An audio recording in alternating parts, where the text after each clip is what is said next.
ওরে বর্তমান জামানায়, ওরে বর্তমান জামানায় লক্ষ্য করলেই দেখা যায় এমপি মন্ত্রী হইছে যেডি সবডি বহিন নির্ভূতাই।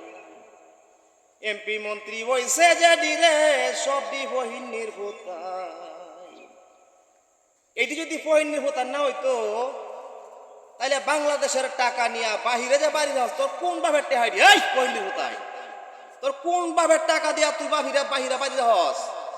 ব্যাংক ব্যালেন্সের মধ্যে তোদের অ্যাকাউন্ট চলে না, কাউলা চলে না, সম্পদ হস, তোর কোন মাঠ টেহাই দিয়ে এই বহিনীর ছাড়াই ফকিন্নির ভূতাইন। তোরা শুন, এই দুনিয়ার যদি ওপার পেয়ে যাস তোরা এমন জায়গায় যাইবে যেখানে গেলে পার পাইবে না।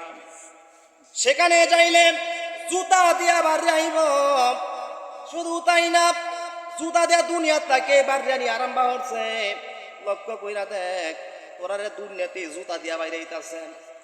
হায়ার ফলাত আছে এই বহিন দিছেন বাইরে মাডোয়া ফলাত করে হন তোরা বাপের কে আমার দিয়া দেশ কেমনে শাসন করার লাগে। শুন, হযরত উমর রাদিয়াল্লাহু তাআলা আনহু, তোরা তো একটা বাতেশার কমাতা হয়েছে বাতেশা। হযরত উমর রাদিয়াল্লাহু তাআলা আনহু অর্ধ পৃথিবীর বাদশা ছিলেন, অথচ তার কোনো ব্যাংক ব্যালেন্স ছিল না।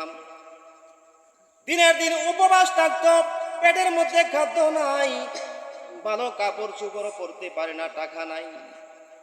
হযরত উমর রাদিয়াল্লাহু তাআলা আনহুর বিবি বলতেছেন, হে স্বামী, রাত পয়াই ঈদ হবে, অন্য ছেলেদের বাপেরা, অন্য ছেলেদের গার্জিয়ানেরা ছেলেদের জন্য পোশাক আনছে, মার্কেট করছে, কিন্তু আমার যে সন্তান, সেই সন্তান আমার কাছে আইসা কান্নাকাটি করে, আম্মু আমার মার্কেট কবে হবে, রাত্র পোয়াই তো ঈদ হবে।